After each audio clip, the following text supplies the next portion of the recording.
እኔ ጀማው ይህንን ቪዲዮ ለመስራት እንዴት እንደተጠነቀቅኩኝ ማለት በቃ ኪንግ ካይን ማለት ነው ሜዳ ውስጥ መጥቶ ካላየሁት በቃ ተመለሰ ብዬ ቪዲዮ አልሰራም ብዬ የዛሬ ልምምዳቸውን እስካይ ድረስ እንዴት በጉጉት ስጠብቅ እንደነበር አልገባችሁም ጀማው።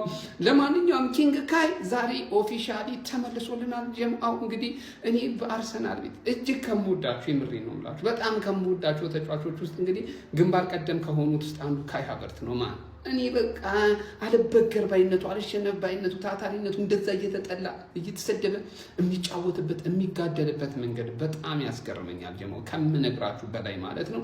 ለማንኛውም ኪንግ ካይ ሃቨርት ተመልሷል ጀማው። አሁን እነዚህን ሶስት ተጫዋቾች እንደ አማራጭ ይዘን ቀረብ እንላለን ማለት ነው። ከዚህ በኋላ ምረጧ ለእናንተ ቅድሚያ የምትሰጡት ማንን ነው? አሁን እዚህ ጋር ዮኬሬሽ አለ፣ ጀሱስ አለ፣ ካይ ሃቨርት ማንን ቅድሚያ ሰጣችሁ ታሰልፋላችሁ በዋና ቡድናችሁ ላይ ማለት ነው?